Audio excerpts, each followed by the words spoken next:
할렐루야. 네, 말씀을 함께 봅니다. 디모데 후서 4장 10절. 대만은 이 세상을 사랑하여 나를 버리고 데살로니가로 갔고. 아멘.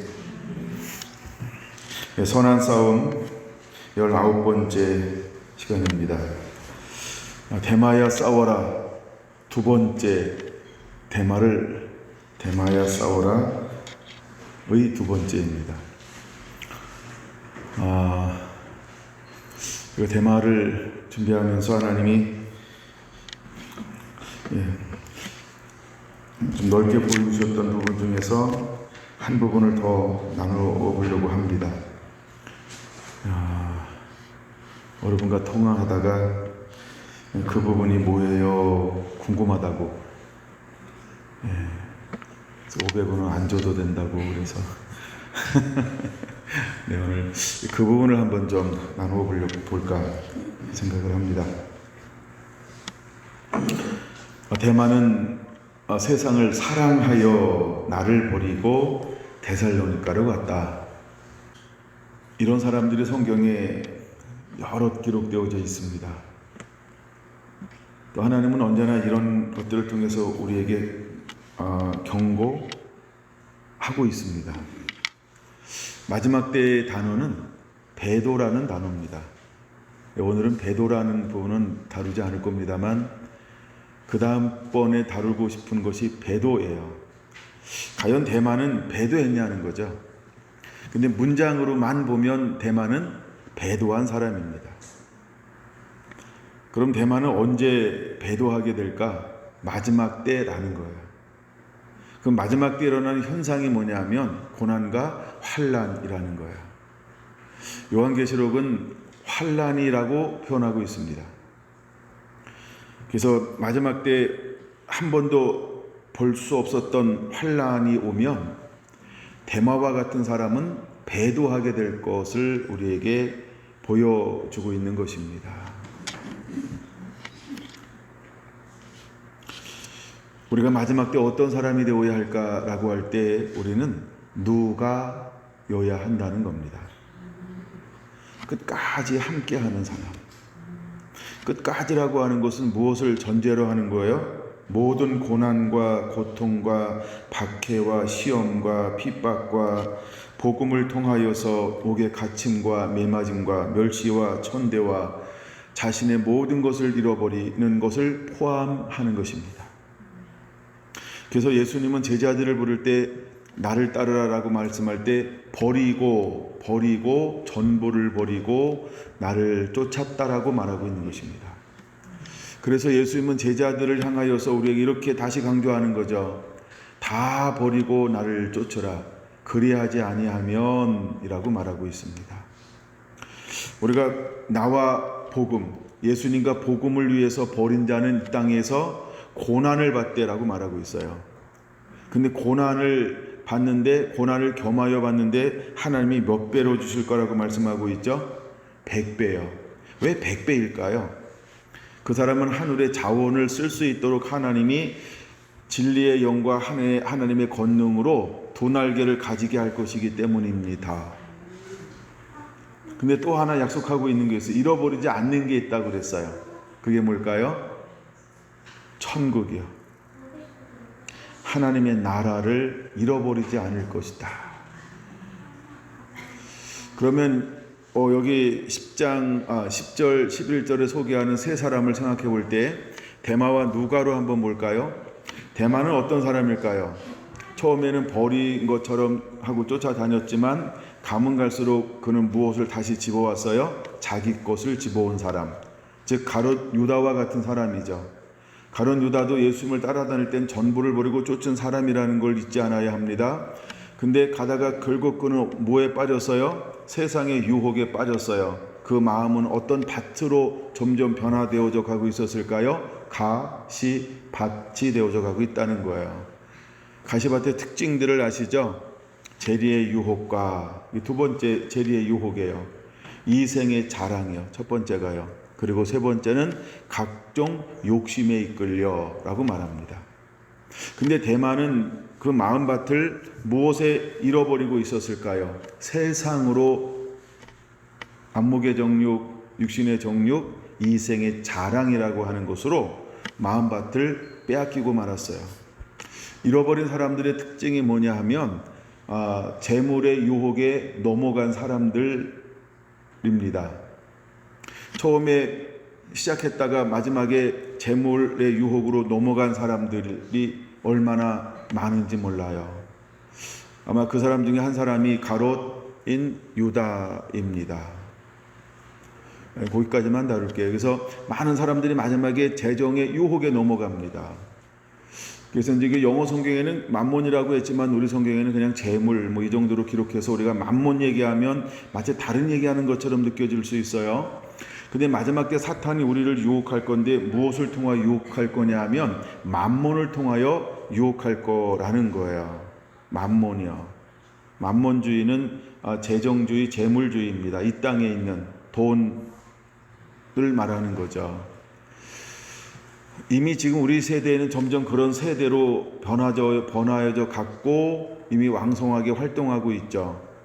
처음에 자유경제는 굉장히 좋은 겁니다. 근데 자유경제에 피폐한 게 뭐냐 하면 희년을 안 한다는 거예요.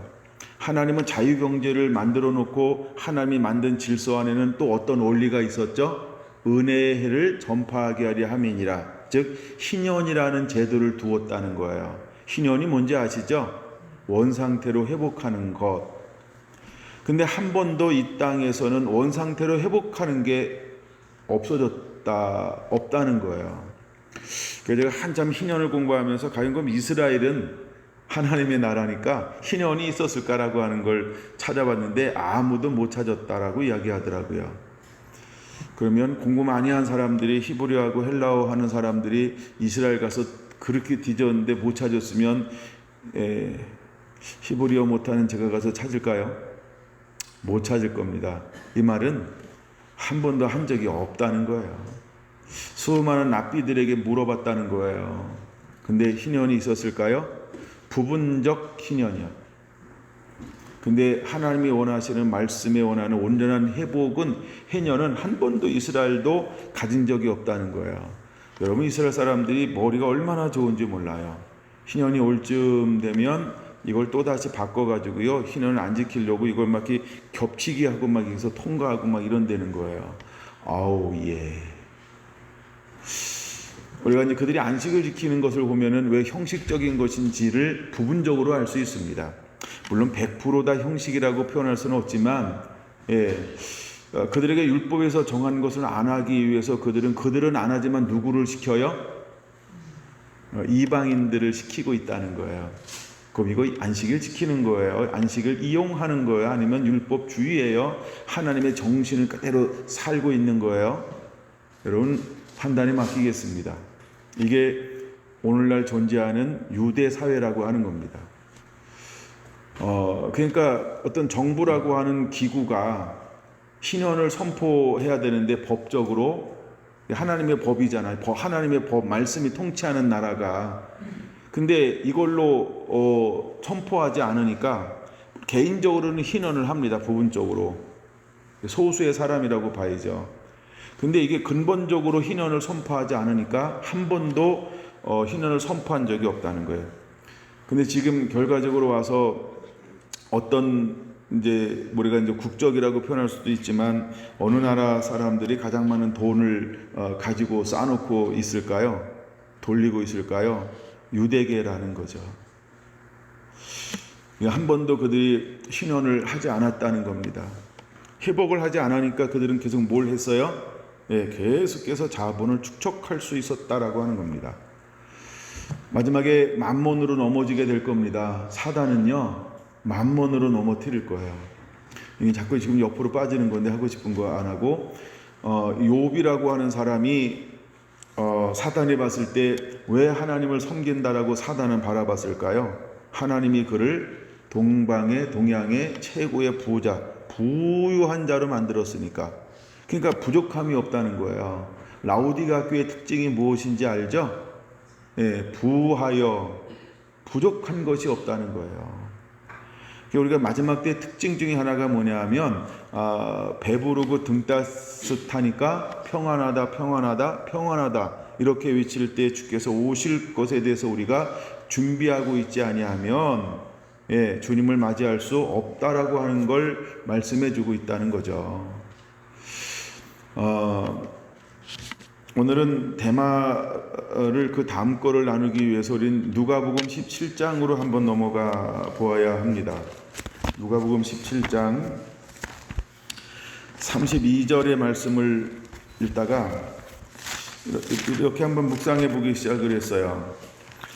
누가복음 17장 32절 같이 한번 읽어볼까요? 시작. 롯의 처를 기억하라.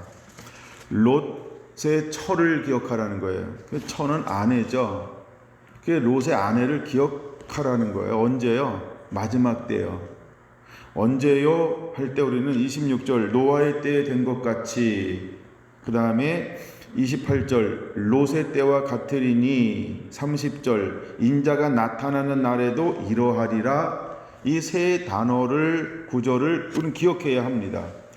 그러면서 그 중에서 특별히 누구를 기억하라라고 말씀하고 있냐면 두 번째 예시인 롯의 때와 같이 하면서 롯의 처를 기억하라는 거예요. 여기서 기억하라는 것은 경고의 말씀이죠. 깨달으라 이런 말이죠. 이게 롯의 처가 샘플이다 라고 하는 거죠. 그러면 첫 번째, 두 번째, 세 번째 예시는 교회 밖에서 얘기하는 걸까요? 교회 안에서 이야기하는 걸까요? 교회 안에서 이야기하는 거를 우리는 알아야 합니다. 그럼 교회 안에 어떤 사람이 존재할 수 있냐면 롯의 처와 같은 사람들이 존재할 수 있다, 이것을 말하고 있는 거죠. 근데 왜 롯의 처를 기억해야 하는지에 대해서는 33절 하나님이 숨기지 않고 돌리지 않고 가리지 않고 바로 말씀해 주고 있어요. 33절 볼까요? 무릇 자기 목숨을 보존하고자 하는 자는 잃을 것이요 잃는 자는 살리라. 그럼 롯의 처가 왜 뒤돌아봤을까요? 자기 목숨을 스스로 보존하고자 하는 마음이 있었다는 거예요. 그럼 대마는 세상을 사랑하여 데살로니가로 갔고 나를 버리고, 그럼 대마가 세상을 사랑하여 나를 버리고 데살로니가로 갔대요. 왜 간 걸까요? 자기 목숨을 보존하려고요.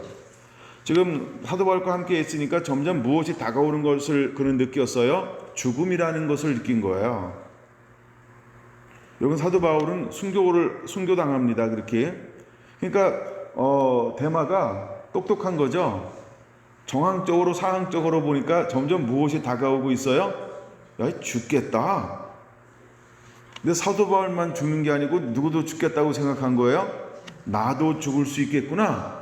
이 공포감은요, 대단하게 깊이 다가오는 겁니다. 많은 사람들이 우리가 일제시야 때 친사참배했던 이유가 어디에 있었을까요? 야, 나도 죽을 수 있구나. 슬쩍 넘어가는 거예요. 이걸 배도라고 말합니다. 근데 대마가 이 상황 속에서 뭘 봤냐 하면 고난을 봤는데 고난 속에 숨겨진 죽음이라고 하는 걸 봤다는 거예요. 그러니까 대마는 왜 나를 버리고 세상을 사랑하여 데살로니가로 갔을까요? 죽고자 하는 자는 살 것이요 살고자 하는 자는 죽으리라고 했는데 그는 어떤 마음에 더 크게 공포 가운데 선택을 한 걸까요? 야, 나 일단 살고 봐야 되겠다. 지혜로운 생각이죠. 야, 일단 살고 내일을 도모하자. 굉장히 지혜로운 생각이잖아요. 근데 마지막 때 사단은 우리를 이렇게 유혹할 거라는 거예요. 일단 내가 살고 봐야 내일을 뭘 할 수 있지. 야, 지금 죽으면 다음에 뭐 할 수 있겠니? 이런 논리로 우리에게 미혹이라고 하는 게 다가올 거라는 거야. 그래서 상황을 일단 벗어나봐, 이런 걸로 우리 가운데 몰려오게 될 거예요. 여러분, 코로나19로 인해서 예배에 이제 박해가 일어나기 시작할 때 사실 한국교회가 선택한 것은 뭐냐 하면 정부 권위에 복종하는 거였습니다. 그런데 이제 그 중에서 이제 많은 사람들이 이제 이데올로기의 어떤 그 신학 사상에 대한 많은 벽에 부닥쳤고 변화가 일어났어요. 즉 한마디로 말해서 교회 간의 변화가 온 겁니다. 우리가 지금까지 가졌던 교회관이 바른 거라고 생각했는데 그 바른 것에 대해서 우리가 고여 있었던 거죠. 날마다 끊임없이 개혁되어져야 하는데 개혁하지 않고 개혁한 것 가지고 여기에 머물러 있었단 말이에요. 500년. 네. 500년 전으로 머물러 있었어요. 그러니까 오늘날 새롭게 일어나는 것을 신학으로 사상으로 담아내지 못했던 거죠. 그래서 한국교회에 너무나 많은 혼란을 가지고 왔습니다. 오늘 이거에 대해서 제가 발표했던 많은 신학자들의 포럼이나 자료나 세미나나 이런 자료들을 무지 많이 읽었습니다. 근데 제 입장에서는요, 어렵게 빌빌 꼬아서 얘기는 잘하는데 꼭 집어서 얘기한 사람들은 시원케 얘기는 아무도 못한다는 거예요. 왜 그랬을까요? 그렇죠? 사람 눈치 보냐고요. 예. 그 다음에 다른 얘기하면 매장되니까요. 그 얘기하고 싶은데 빙빙 돌려서 얘기하는 거예요. 그 쉬운 걸요. 그 성도들이 어떻게 알아들어요? 그럼 예배하라는 거예요? 말라는 거예요 도대체? 그렇죠? 네, 그러니까 검사 앞에 가서 얘기하는 게 훨씬 빠르지. 예 아니로 대답하세요? 이런 거요. 강의실 갖다 놓으니까 빙빙 돌려요. 제가 참 한국에 발표되는 수많은 자료들을 읽었단 말이에요. 근데 학자들이라는 사람이 너무 제가 볼 땐 비겁한 거예요. 그 쉬운 얘기를 뭘 1시간 동안 얘기하는데 알아들을 수 없는 말로 하더라는 거예요. 누구 알아들으라고 하는 거예요? 그렇죠? 그냥 5줄로 정의하면 되잖아요. 지금 상황은 이렇습니다 하고, 그럼에도 불구하고 우리는 예배를 해야 합니다. 얼마나 간단해요. 그렇죠? 아닌가요? 예배하라는 거예요? 아니면 집에서 하라는 거예요? 뭘 하자고 그렇게 토론을 하는지. 그 다음에 이제 예배보다 더 많이 발표된 게 뭐냐 하면 코로나 이후를 이야기했어요. 코로나 끝났단 말이에요. 그럼 그때 발표한 것들을 교회가 적용해서 어떻게 하고 있는가? 여러분 요새 교회들을 보세요. 어떻게 하고 있는가요? 그때 많이 나왔던 것들이 이제 MZ세대에 관한 거 어떻게 할 것인가라고 하는 게 나왔고, 코로나 이후에는 변화가 일어날 것이다. 어떻게 수용할 것인가라고 많이 나왔어요. 그 지금 올해 들어서 교회들이 얼마나 많은 행사들을 하고 있는지 몰라요. 왜냐하면 이제 가난한 성도, 안 나가 성도 있잖아요. 열심히 나오다가 안 나가 성도가 또 10%가 늘었대요. 우와우. 없어진 교회가 만교회라고 하잖아요. 없어진 교회 빼고도 성도들이 안 나가 이래가지고 10,000명이나 이제 하여간 10%, 10,000명이 아니고 10%입니다. 지난번 정부 통계로 우리가 1,200만 하다가 800만 하다가 600만까지 내려간 거 아시죠? 그럼 여러분 600만 명의 10%면 몇 프로일까요? 몇 프로예요? 60만이에요. 60만. 그렇죠? 포항하고 경주 합친 인구입니다. 점점 인구가 줄고 있어가지고 그 정도가 이제 교회 열심히 신앙생활하다가요, 나 안 나가 그래가지고 어디서 드리는 거예요? 무명의 그리스도인이 된 겁니다. 무명의 그리스도인이 됐어요. 여러분 교회에 적을 두지 않는 사람들이 얼마나 편하게 신앙생활하는지 아시죠? 편하게 신앙생활하지 않는 사람은 굉장히 소수에 불과합니다. 대다수는 자기 마음대로 신앙생활합니다. 그렇게 합니다. 일단 우리가 교회관이 다 그 사람 그분들에게 거의 다 무너졌을 거예요. 일단 봉사하지 않잖아요. 그렇죠? 그리고 다른 거 선한 일을 하는 것처럼 여겨질 수 있어요. 다른 종교도 선한 일을 다 합니다. 그래서 오늘날 교회 밖에 기득권, 제도권 밖에 있는 사람들이 얼마나 많은지 몰라요. 물론 우리가 전부 교회가 개혁되어져야 하는 것도 맞고, 하여간 이런 거 고민하고. 그 다음에 롯의 처를 한번 생각해 보라니까. 롯의 처를 생각하라고 말하고 있습니다. 그럼 우리가 한번 롯을 한번 찾아봐야 되겠죠. 저는 창세기 19장을 보고자 하는 겁니다. 이제 점점 악해져 가고 있는 도시가 소돔과 고모라입니다. 여러분 소돔과 고모라 가운데 일어났던 사건 중에 하나는 타락인데, 퇴폐인데, 향락적인데, 성이 철저하게 무너진 도시가 어디 도시냐면 소돔과 고모라였다라고 하는 겁니다. 여러분, 소돔과 고모라는 롯이 그 땅을 택하여 갈 때 마치 어떤 동산처럼 물이 풍성하고 곡초 그러니까 어떤 그 곡물이 많이 생산되어지는 옥토였냐 하면 에덴 동산과 같고 이렇게 표현합니다.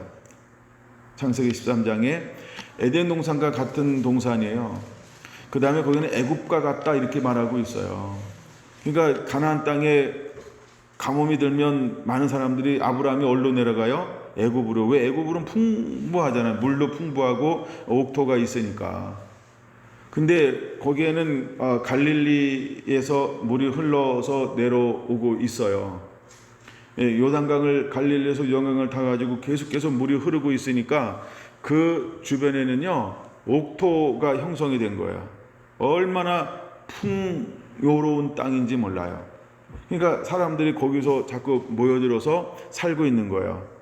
풍요롭다라고 하는 건 뭐냐 하면 무엇을 먹을까 마실까 입을까에 근심 걱정하지 않아도 된다, 이런 의미가 있습니다.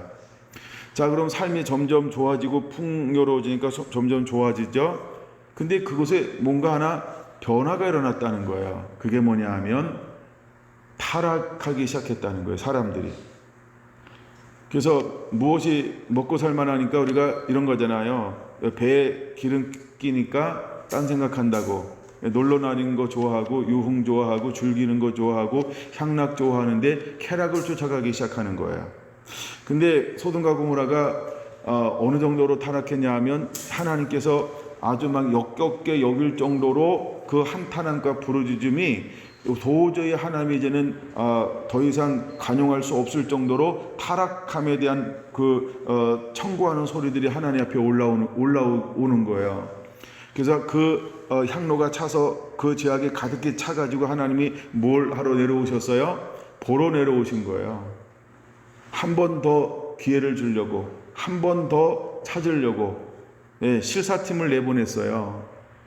근데 딱 내려왔는데 너무 제약이 가득 찼어요. 근데 이것을 아브라함에게 내가 숨길 수 있겠냐? 아브라함은 친구라고 표현합니다. 그래서 아브라함에게 내가 할 일을 너에게 숨기겠느냐? 물론 마지막 때 아모스에도 말하잖아요. 내가 하는 일을 선자에게 말하지 않고는 아무것도 행하지 않겠다. 그러니까 누군가 하나님의 사람들은 마지막 때 하나님이 하는 것들을 뭐 한다는 거예요? 알려주는 거예요. 야, 내가 하는 게 어렵냐? 너도 한번 생각해봐라 라고 하나님이 선지자하고 아버지의 마음을 토설하는 거죠. 근데 선지자가 봐도 어떤 거예요? 하나님이 맞습니다 라고 할 수밖에 없을 정도로 동의할 수밖에 없는 그런 상황이 되어지는 거죠. 그래서 아브라함이 기도하는데, 우리가 잘 아는 것처럼 아브라함이 기도하는데 무엇을 놓고 기도하냐면 의인을 찾으면 의인과 함께 멸하시겠습니까? 이걸 놓고 기도하더라는 거예요.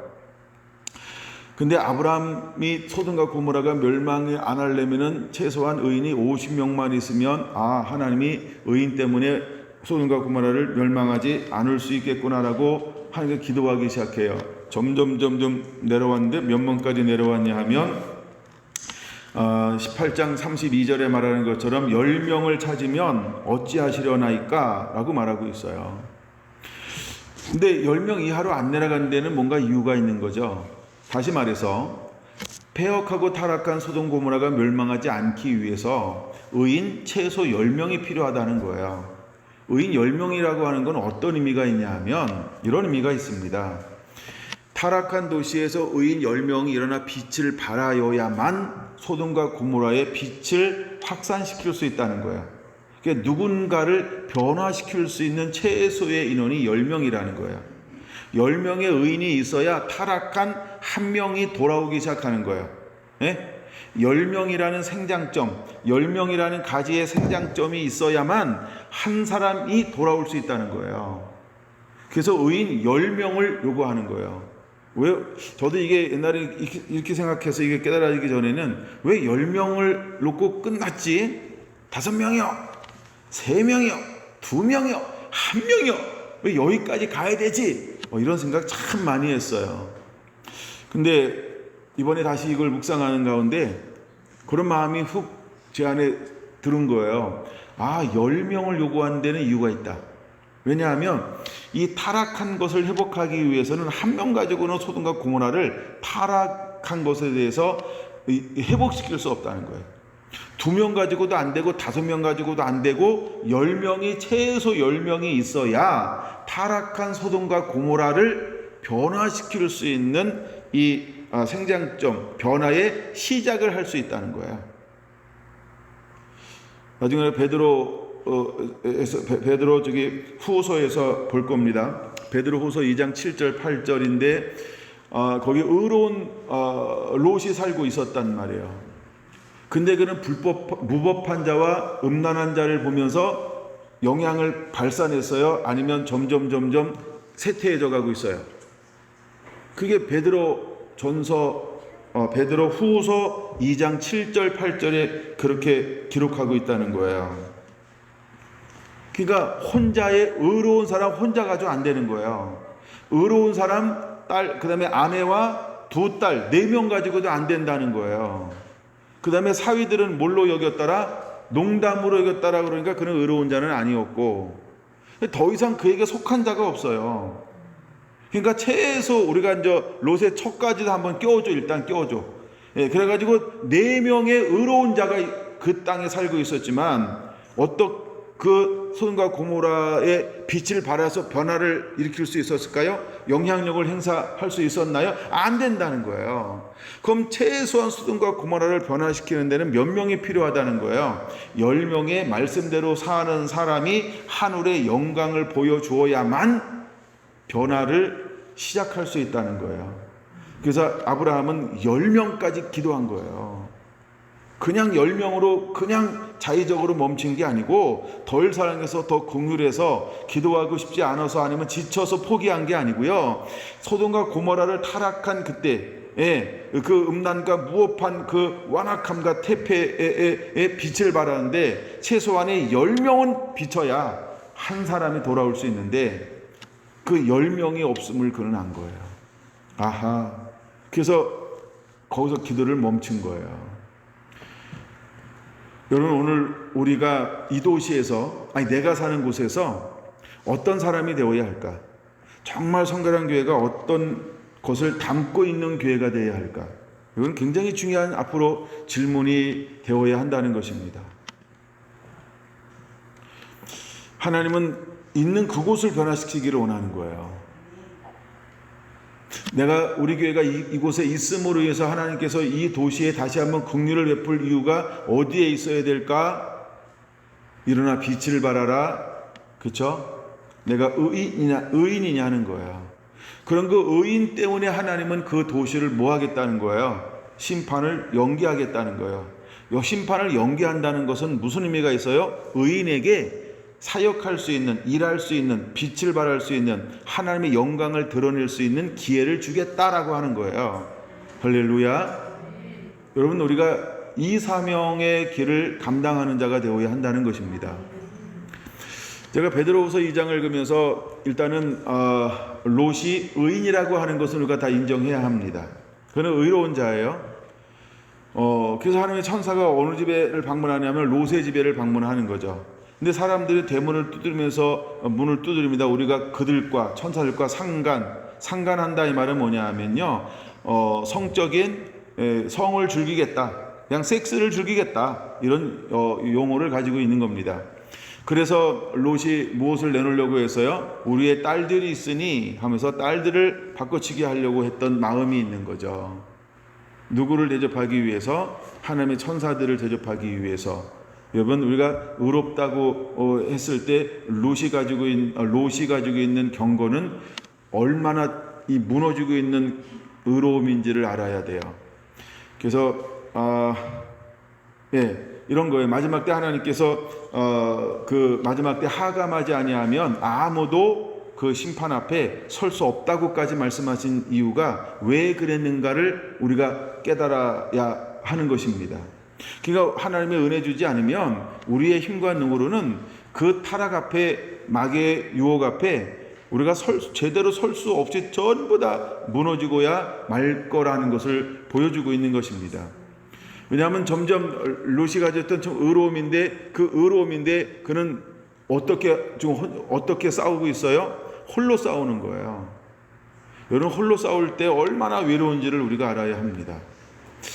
두셋이면, 그렇죠? 우리가 삼겹줄은 쉽게 끊어지지 아니하는 것처럼, 두셋이 모인 곳에 내가 너와 함께함이라 말씀하고 있는 것처럼, 근데 롯은 혼자였다는 거예요. 그 속에서 점점점 거룩한 씨름을 하는데, 그 거룩한 씨름이 혼자 가지고는 너무 부족하다는 것을 뼈저리게 우리 가운데 보여주고 있는 것입니다. 그래서 예수님의 원리는 3의 원리고 그 다음에 12의 원리를 가지고 있어요. 예수님은 제자들을 택할 때 12명을 택하는 것입니다. 예수님께서 이스라엘 지파를 만들 때 12지파를 만드는 것입니다. 성경에 보면 어느 학자들도 이야기합니다. 12의 원리. 12를 왜 예수님이 이렇게 좋아하셨을까? 하나는 왜 12를 그렇게 좋아하시는가? 뭐 이런 자료는 여러 가지가 있더라고요. 한번 시간 되면 찾아보시고요. 그러니까 하나님이 우리가 혼자 가지고는 안 된다는 걸 보여주는 거예요. 롯은 점점점 무법한 자와 음란한 행실로 인하여 고통하는 의로운 롯을 하나님은 그곳에서 건져내셨다는 것입니다. 그는 나름대로 씨름하려고 했지만 무엇을 할 수 없었어요. 그들을 물리칠 수 있는 강력한 빛까지는 되지 않았다는 거예요. 그냥 그들을 좀 다가오는 것을 늦출 수는 있었으나 그 죄악이, 무법함이, 음란함이 자기한테 다가오는 것을 완전히 이겨낼 수 있는 힘까지는 가지고 있지 않았다라고 하는 것을 우리에게 보여주고 있는 것입니다. 마지막에 강력한 타락이 일어날 겁니다. 창세기 손 하나 껴놓고 이거 하나만 다 보고 올게요. 이거는 찾아볼 이유가 있는 것 같아요. 민수기 11장 열어보겠습니다. 민수기 11장으로 32절이요. 다니엘 11장 32절. 찾으셨나요? 네, 읽습니다. 그가 또 언약을 배반하고 악행하는 자를 속임수로 타락시킬 것이나 오직 자기의 하나님을 아는 백성은 강하고 용맹을 떨치리라. 할렐루야. 마지막 때 이런 일들이 일어나게 될 거라고 하는 거예요. 근데 사단은 할 수 있으면 마지막 때 전부를 타락시킬 거라는 거예요. 이게 사단이 하는 일이에요.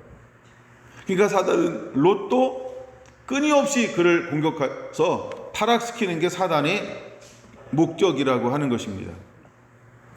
마지막에 사단이 하는 일들의 목적은 언약을 배반하게 할 거예요. 악을 행하게 할 거예요. 그래서 그 언약을 배반하고 악을 행하는 자들을 다 속임수로 뭐 할 거라 그랬어요? 타락시킬 거라고 말하고 있어요. 근데 타락시킬 수 없는 사람이 있어요. 어떤 사람일까요? 그 다음에 나오는 거죠. 오직 자기의 하나님을 아는 백성은 타락시킬 수 없다는 거예요. 그러면 롯은 끊임없이 뭘 안 한 사람이라고 하는 걸 우리에게 보여주는 거예요. 그가 의로움이 점점 그 공격을 받고 있잖아요. 의로움이 점점 공격을 받고 있는데 그 의로움으로 확 이겨낼 수 없었어요. 그러면 이제 우리가 무엇을 해야만 의로움을 더 강하게 만들 수 있을까요? 여기는 두 가지로 말합니다. 다니엘서 11장 32절은 두 가지로 말하죠. 하나는 강하고 용맹을 떨치라 이렇게 말하고 있어요. 이게 뭐냐 하면 하나님의 말씀을 가지고 하나님과 친밀한 교제 안에 머물면서 그 말씀을 가지고 삶을 매일매일 살아내는 사람만이 배반하지 않고 악한 자의 속임수에 넘어가지 않게 될 것이다 라고 하는 것입니다. 그럼 이걸 우리가 미루어 볼 때 뭘 볼 수 있냐 하면 아담과 하와를 다시 한번 볼 수 있다는 거예요. 하와에게 뱀이 접근을 하는데 그 기간이 어떤 기간이냐라고 하는 거죠. 하나님과 교제가 멈춰져 있는 기간이라는 거예요. 그가 매일매일 하나님과 교제했다고 한다면 뱀하고 교제하고 한 곳을 그는 입이 간지러우니까 누구에게 이야기했을까요? 그 하와에게 하나님이 무서운 존재일까요? 엄한 분일까요? 상처를 가지고 있는 아빠의 모습일까요? 아니잖아요. 너무 친밀한 분 아니에요. 사랑하는 분이요. 미주알 고주알 뭐든지 주고받을 수 있는 이런 관계가 있었잖아요. 근데 뱀하고 교제하는 동안에 하나님의 교제가 멈춰져 있었던 거예요. 하나님과 교제하지 않고 누구에게 집중하기 시작했어요? 사단에게 집중하다 보니까 그 뭐에 넘어갈 수 있는 거예요? 속임수라는 거예요. 이 사단은 우리를 속이는 존재, 거짓하는 존재, 속이는 존재잖아요. 그래서 우리를 배반하게 할 것이고, 그 다음에 속여서 타락시킬 거라는 거예요. 근데 누구는 타락시킬 수 없을까요? 하나님을 아는 백성이라고 말하겠어요. 하나님을 아는 백성은 타락시킬 수가 없다는 거예요. 우리가 하나님을 안다라고 하는 것은 무엇을 통해서 하나님을 아는 것이냐 하면 하나님과의 친밀함이라는 거예요. 그분과 매일매일 그분 앞에 나아가는 자요. 그분 앞에 머물러 있는 자여야 한다는 거예요. 여러분 나중에 우리가 요한계시록 7장이나 11장을 다시 보세요. 이기는 자의 특징이 뭐냐 하면 하나님 앞에 머물러 있는 자예요. 하나님 앞에 있는 자라는 거예요. 이게 이기는 자의 특징이라는 것입니다. 그래서 많은 하나님의 사람들이 뭘 고백하냐면 내가 기도를 싫은 죄를 멈추지 않겠습니다. 나는 끊임없이 하나님을 예배하겠습니다. 나는 찬양하겠습니다. 나는 찬양과 예배와 그 다음에 기도를 멈추지 않겠습니다. 이들의 고백이라고 하는 거예요. 왜 예수님은 습관을 쫓아 하나님 앞에 머물렀을까요? 그것이 승리의 비결이라고 하는 걸 예수님은 아시는 거예요. 그는 한 번도 하나님과의 소통이 끊어져 본 적이 없어요. 내 원대로 마음치고 이 잔을 지나가게 하여 주옵소서 할 때 이 잔이라고 하는 게 뭘까요?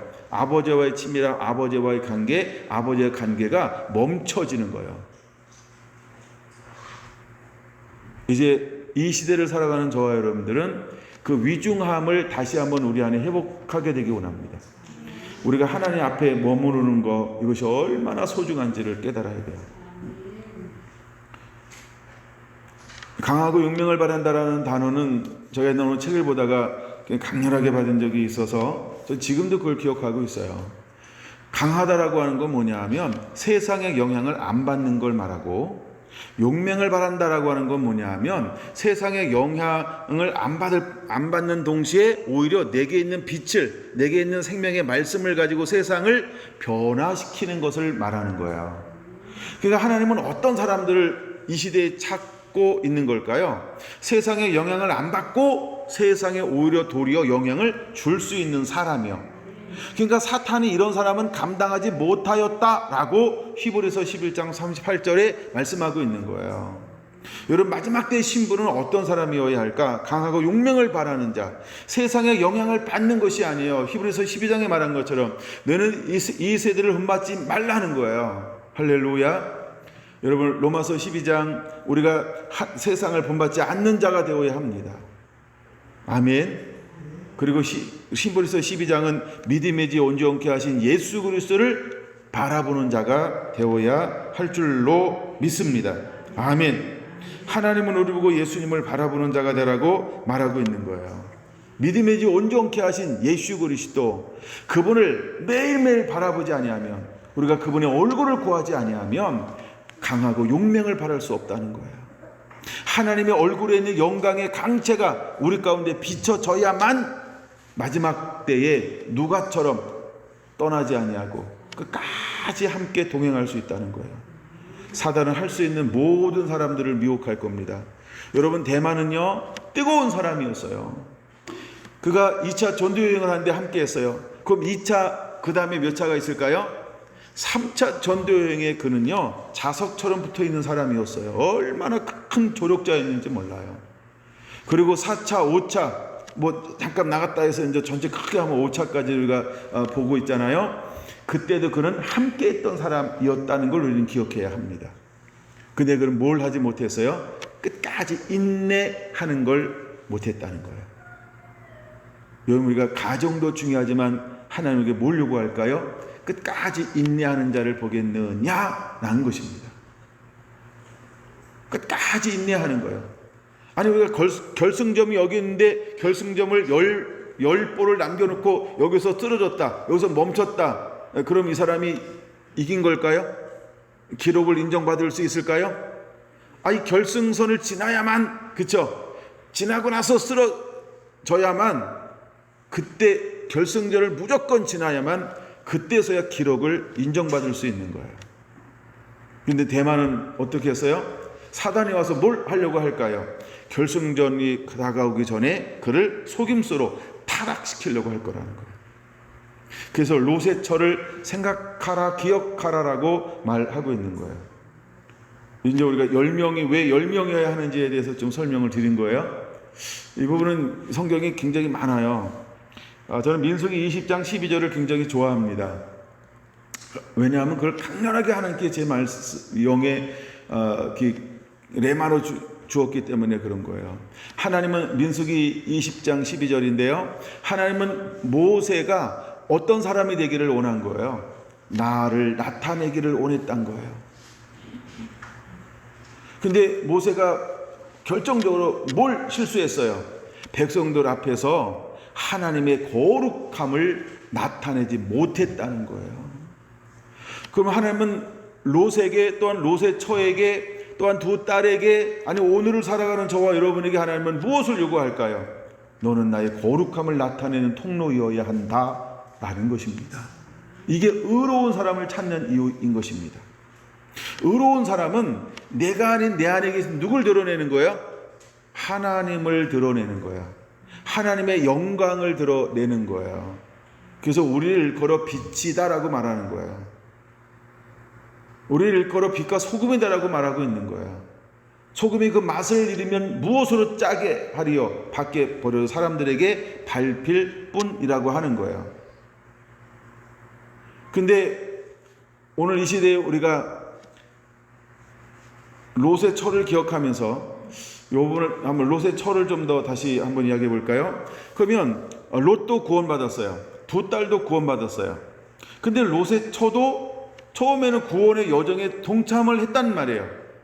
근데 이렇게 옮겨가면서 이제 창세기 19장에 보면 무엇에 17절 무엇에 대해서 말씀하고 있냐면 세 가지를 말씀하고 있어요. 첫째, 뒤돌아보지 말아라. 둘째, 들에 머무르지 말아라. 셋째, 산으로 도망하여 멸망함을 면하라. 창세기 19장 17절 세 가지를 말씀하고 있다는 거예요. 근데 가려고 하다가 롯이 천사에게 호소합니다. 가라고 한 저 땅이 너무 머니까 저 앞에 보이는 소알성까지 가면 안 되겠습니까? 그것도 내가 너에게 응답한다. 허용을 해줬어요. 근데 두 가지는 여전히 유효하잖아요. 두 가지가 뭐예요? 첫째, 뒤돌아오지 마. 셋째, 들에 머물지 마. 그리고 소알성에 들어가. 이 세 가지가 있는 거예요. 근데 이게 살아있는 말씀이에요. 근데 롯이 무엇을 했을까요? 26절이요. 롯의 아내는 뒤를 돌아보았으므로 소금기둥이 되었더라. 저 이걸 읽으면서 이런 마음이 들었어요. 왜 롯의 아내는 이 위중한 상황 가운데서도 왜 뒤를 돌아봤을까? 이 생각을 할 수밖에 없었어요. 자, 이런 겁니다. 우리가 이제 지금부터 신앙생활을 하는데 어떤 삶의 습관을 가지고 있냐는 굉장히 중요하다는 거예요. 여러분, 하나님이 가장 기뻐하는 삶이 뭐냐 하면 하나님의 음성을 듣고 청종하는 거예요. 이걸 쉬운 말로 이렇게 표현합시다. 순종하는 거예요. 하나님은 우리가 순종하는 자를 원하는 거예요. 순종하는 자. 근데 롯의 처는 왜 소돔기둥이 되었을까요? 그는 의로운 사람이었잖아요. 그리고 천사의 손에 이끌려서 지금 구원의 여정의 길을 나섰잖아요. 근데 결승선을 아직 통과하지 못한 것뿐이에요. 조금만 더 다른 박질하면 저기까지 가니까 너무 안 되니까 요 앞에 있는 소알선까지 가게 해주세요 하면서 운동을 안 해가지고요 숨차게 달려가고 있단 말이에요. 왜냐하면 잘 먹고 잘 살았잖아. 저처럼 계속 살찌고 있는 사람. 하여간 이래가지고, 근데 롯의 처가 평상시에는 어떤 삶의 습관을 가지고 있었을까요? 자꾸 재해석하는 거예요. 지금 이 가정의 가장이 누구였어요? 롯이요. 그의 남편이요. 남편을 중심으로 해서 이제 딸도 의로움이 계속해서 전달되고 아내도 의로움이 전달되고 하나님의 율법과 하나님의 말씀과 하나님의 계명이 하나님의 그 말씀이 계속해서 가정 가운데 지켜지고 세워지고 있단 말이에요. 그럼 평상시 롯의 의견에 대하여 롯의 처는 어떤 의견을 냈을까요? 그렇죠? 여보, 당신 생각도 옳은데 내 생각 좀 들어봐 하면서 누구의 꼭 그런 건 아닐지 몰라요. 근데 한번 들어보라는 거예요. 점점 소돔과 고모라의 중심으로 누구의 의견에 의해서 들어가게 됐을까요? 이를 뭐 나쁜 남자로 만들지 말고요. 이건 뭐 남성 여성 그런 거 이야기하자는 얘기가 아닙니다. 롯의 처는 자기 생활에 얽매인 사람의 결론은 자기가 살고 싶어 했다는 거예요. 이미 그 누가복음에서 우리에게 보여주고 있고, 그렇죠? 누가복음에서 보여주고 있잖아요. 자기 생활에 얽매인 자라고요. 근데 그는 계속해서 하나님의 의롭게 살고 싶은 마음도 있는 동시에 그 안에 무엇도 가지고 있는 거예요. 그렇죠? 세상에 있는 낙도 즐기기를 원하는 거죠. 근데 이렇게 한 거예요. 이왕 우리가 즐기는 거 저기 들어가서 저들 가운데 살면서 부자가 돼서 저들에게 영향을 미치자 여보. 이렇게 이야기할 수 있죠. 근데 롯의 처가 이 주장을 꺾었을까요? 안 꺾었을까요? 간철을 시켜버렸어요. 그래서 끊임없이 점점 이동하더라. 이거 나중에 성경 다 읽어보면 나오는 단어고요. 근데 롯의 처의 작은 습관이 무엇이었다고요? 하나님의 말씀을 가볍게 여기는 습관을 가지고 있다는 거예요. 안 되는 줄 알면서 왜 그랬을까? 뭐 이런 거 있잖아요. 그렇죠? 그러면서 우리가 하는 게 뭐죠? 후회. 그렇게 하면 안 되는 거 아는데 행하고 있어 내가. 그리고 다 나중에 시간 지난 다음에 뭐예요? 후회를 하잖아요. 이게 후회하는 인생을 살고 있는 사람이 누구냐 하면 교회 안에 있는데요. 이 롯의 처예요. 이름도 없어. 그냥 아내라고만, 처라고만, 아내라고만 나오는 거예요. 근데 이 여인을 예수님이 우리에게 노아의 때와 같을 것이요. 시집가고 먹고 사고 팔고 롯의 때와 같을 것이요. 시집가고 장가가고 사고 팔고 집을 짓고 또 사더니 인자의 때도 이와 같으리라. 사람들이 뭐에 먼저 하고 있다고요? 자기의 삶을 먼저 하고 있다는 거예요. 근데 롯의 처는 의로운 가운데 있는 것처럼 보이는데 이렇게 생각해 봐야 돼요. 교회 안에 있는 사람이니까 일단 의라는 기준은 있어요. 제가 뺨이 5밖에 안 돼가지고 이게 1에서 10이에요. 롯은 요만큼 있어요. 딸들은 요만큼 있어요. 아내는 요만큼 있어요. 근데 의가 있어요, 없어요? 의는 있어요.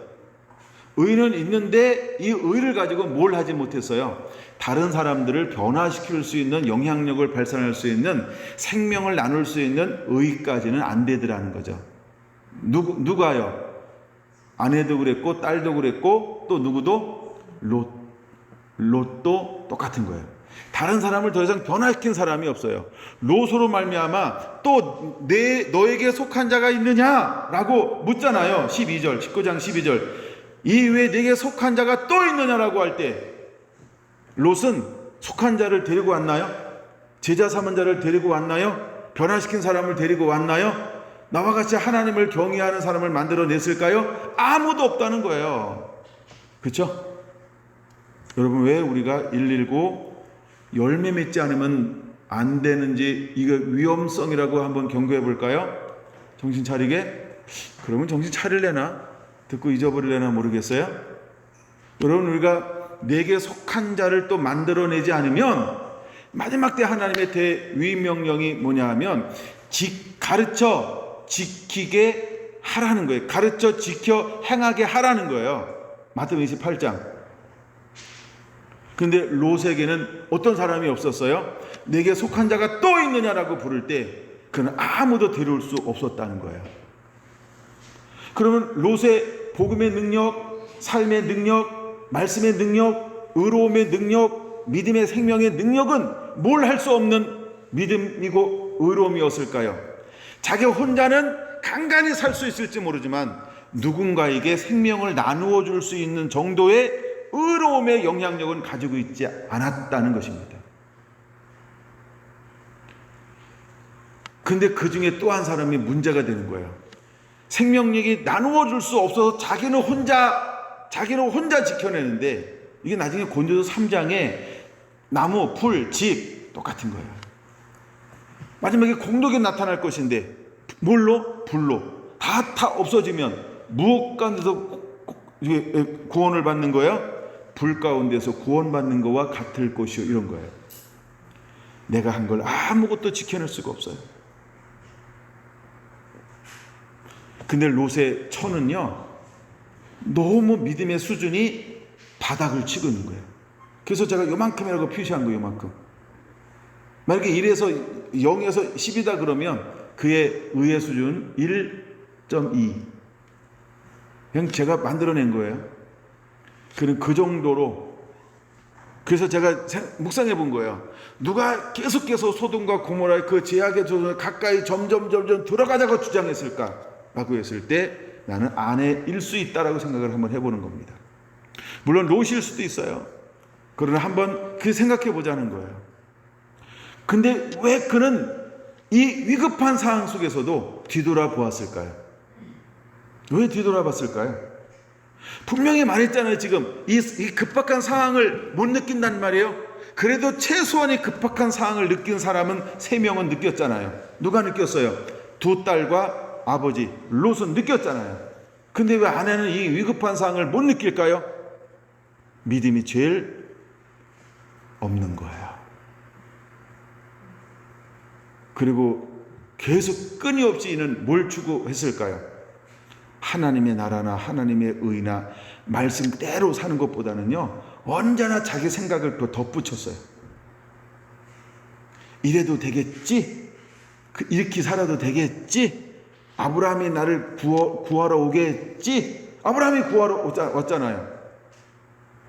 하나님이 나를 도와주겠지? 늘 이렇게 생각했단 말이에요. 그러면서 자기가 하고 싶은 것을 다 하면서 최소한 어디 머물렀어요? 믿음 안에 머무르는 것처럼 보였고, 믿음이 전혀 없는 게 아니고 믿음이 있단 말이에요. 여러분 잘 보세요. 밭의 비유 중에 길가밭에 떨어졌어요. 그럼 믿음이 있는 거예요? 없는 거예요? 믿음이 있잖아요. 떨어져 있잖아요. 뺏긴 게 아니고. 그러니까 씨가 있으니까 사람들이 볼 때 아니면 그 MRI 딱 찍었어요. 그럼 뭐가 보일까요? 말씀이 찍힐 거 아니에요. 그럼 이 사람을 뭘로 정의해야 돼요? 이 사람은 믿음의 사람입니다. 어찌하여 이 사람이 믿음의 사람입니까? 라고 막 큰 소리 쳐서 우겼어요. 그때 뭐라고 대답한다고요? 이 사람이요? 내 안에 씨가 있잖아요. 이거 안 보여요? 뭐 이러면서. 그쵸? 주장할 수 있겠죠. 롯의 처가 이런 여인이라는 거예요. 그럼 가시밭으로 한번 해볼까요? 그래서 가시밭의 사람은 믿음의 사람일까요? 믿음의 사람이 아닐까요? 믿음의 사람이에요. 믿음으로 행해서 살고 있어가지고 막 결실할 것처럼 뭔가 잎사귀도 있고 나무도 자랐고 그 다음에 열매가 이렇게 자랐단 말이에요. 그럼 이걸 우리가 뭘로 표현할래요? 그렇죠? MRI 딱 찍었어요. 뭐가 보인다고요? 곧 결실하겠는데 와, 이 사람 대단한 믿음의 사람이에요. 이렇게 우리한테 통보할 겁니다. 그러지 않을까요? 그렇죠? 근데 바로 롯의 처가 이렇게 지금 세상에서는 평가를 받을 수 있다는 거야. 근데 그런 결정적일 때 뭘 하지 않았을까요? 온전한 순종을 하지 않았다는 거야. 이제 결론 다가가는 게 굉장히 중요한 얘기를 하는 겁니다. 온전하게 순종하지 않았어요. 그는 어떻게 될까요? 버림받는다는 겁니다. 17절에 3가지를 요구했어요. 뒤돌아보지 마, 들에 머물지 마, 소알성으로 들어가. 근데 이 여인은 뭘 어겼을까요? 들에 머물렀고 소알성에 못 갔고 뒤돌아봤다는 거예요. 뒤돌아보는 동시에 이 여인은 무엇으로 변화되든가요? 소금 기둥으로 변화되더라는 거야. 왜 소금 기둥이 되었을까요? 하나님의 말씀을 가볍게 여기는 습관 때문에 그런 거예요. 100% 순종하려고 하는 의지가 없는 여인의 삶을 우리에게 보여주고 있는 거예요. 이래도 되겠지, 이 정도도 되겠지, 요만큼은 자비와 긍휼과 은혜를 베풀어 주겠지. 왜? 언제나 나의 하나님은 내가 기도하면 나에게 은혜, 자비, 긍휼을 베풀어 주시는 분이었어. 이번에도 그러실 거야 라고 자기가 또 해석하더라는 거예요. 이게 얼마나 위험한지를 깨달아야 돼요, 여러분. 오늘날 우리가 평상시 때 수많은 사람들이 어떻게 신앙생활 할까요? 자기 생각을 얹어서 하나님 말씀을 부분적으로 하면서 나 교인이야, 나 세인트, 나 성도라고 자꾸 주장하고 있는 거예요. 그 MRI 찍으면 성도라고 부를 수밖에 없다니까. 다 나오잖아요. 이게 과학적으로 나오고 막. 성결한 교회 다니니까 성도님 이렇게 불러야지. 어떻게 불러? 아저씨도 아니고, 그렇죠? 예. 근데 하나님이 우리를 볼 땐 우리는 어떨까요? 사단이 우리를 볼 땐 사단은 우리를 어떻게 볼까요? 믿음이 있는 걸로 볼까요? 아니면 내가 마음대로 쓸 수 있는 하수인으로 볼까요? 하나님이 우리를 볼 때 어떻게 볼까요? 하나님의 기쁨으로 볼까요? 아니면 하나님의 자비와 긍휼의 대상인가요? 하나님이 그 영혼이 불쌍해서 끌어안고 있는 걸 모르고 온전히 회심하지 않음으로 인해서 넘어진 사람이 누구였다? 롯의 처였다는 거예요. 그래서 누가복음 17장은 32절, 33절 이렇게 말하는 거예요. 롯의 처를 기억하라. 여러분, 롯의 처는요, 교회 안에 있는 사람을 말하는 거예요. 오늘날 교회 안에 이런 사람들이 있을 수 있다는 걸 주님은 경고하고 있는 거예요. 그럼 딴 사람 쳐다보지 말고 자기를 점검해 봐야 돼요. 자기를 점검해 봐야 되겠죠? 딴 사람이 나를 이럴 때 점수 매기면 뭐라 그럴 것 같으니까 한번 자기가 자기를 한번 점검해 봐야 돼요. 나는 롯인가 롯의 처인가? 나는 하나님의 말씀을 늘 그대로 온전히 순종하는가? 아니면 재해석해서 내가 적용하며 사는가? 롯의 처는요, 늘 재해석하는 사람이었다는 거예요. 이번에도 되겠지라고 그렇게 생각하고 있는 거예요. 그래서 천사의 손에 이끌림을 받으면서 자기 생활이 전부 어디 있어요? 저 뒤에요. 그러니까 보고 싶은 거예요? 안 보고 싶은 거예요? 보고 싶은 거예요. 뭘 못 참았어요? 이 생각에서 일어나는 이생의 자랑과 안목의 정욕과 육신의 정욕, 이걸 이길 수가 없었던 거예요. 만약에 이것이 나라고 한다면, 내게 이런 상황이 온다고 한다면 여러분은 이것을 이겨낼 수 있습니까? 물론 그런 상황이 없으니까 다 이기겠다라고 대답은 할 겁니다. 그 상황에 딱 왔을 때 우리가 그대로 순종하는 습관이 되어 있지 않으면 우리도 실패할 수 있다는 거예요. 여러분 보세요. 대마가 바둑 소리 나니까 대마가 생각났어요. 지금 대마가 저렇게 넘어질 거라고 누가 생각했겠어요? 그렇죠? 끝까지 모르는 거야. 이게 마지막 때 정체성이 훅 드러난 거야.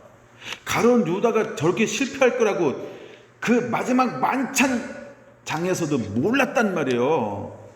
만찬이 다 끝나고 나서야, 그때서야, 아니 그가 와서 팔 때서야, 그때서야 그들이 아는 거예요.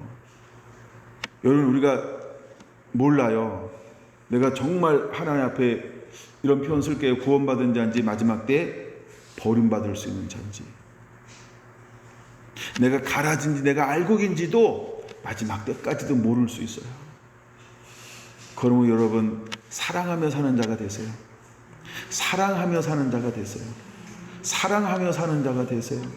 사랑하며 사는 자가 되세요. 사랑하며 사는 자가 되어야 합니다. 사랑하며 사는 자가 되어야 합니다. 아멘.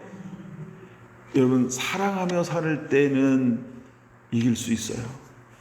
근데 내가 사랑하며 살지 않고 있잖아요. 그럼 진 겁니다. 그건 끝까지 안 가봐도 그냥 결론 나버린 거예요. 여러분 안에 부분적 사랑 가지고는 이길 수 없어요. 온전한 사랑이 있어야 이길 수 있어요. 그래서 하나님은 우리의 사랑을 얼마나 이야기하는지 몰라요. 사랑하지 아니하면 부분적 사랑 가지고는 전부 실패합니다. 여러분, 정말 예수님을 사랑하는 자가 되어야 돼요. 사랑하면 기쁨과 즐거움과 자원함과 행복하게 섬겨내요. 어떤 환난이 있어도 사랑하니까 그걸 견디고 인내할 수 있는 거예요. 사랑하면 됩니다. 사랑하면 너무 행복한 거예요.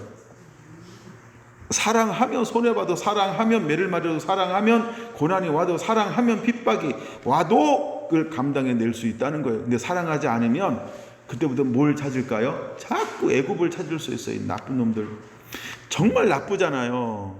아니, 그들이 고통했을 때는 누굴 찾았어요? 하나님 찾았잖아. 주여, 하나님, 아브라함의 하나님, 이삭의 하나님, 이 고통에서 언약의 하나님, 우리를 구원하여 주옵소서, 벗어나게 하여. 얼마나 부르짖음이 심하였든지 하나님의 그 기도를 들으시고 모세를 보냈잖아요. 그리고 빠져나오기 시작하면서 하나님께서 직접 보여지는 것으로 인도함에도 불구하고 그들은 사사건건 자꾸 무엇을 생각해? 보세요. 롯만 뒤돌아본 것이 아니고 이스라엘 백성들도 자꾸 뭘 했어요? 애굽에서 죽었으면 좋았을 것을. 또 가다가 문제가 만나면 또 뒤돌아보고 애굽에서 죽었으면 좋았을 것을. 여러분, 실제로 이스라엘이 뭐한 민족일까요? 뒤돌아본 민족이라는 거예요. 그럼 여러분들은 신앙생활 하면서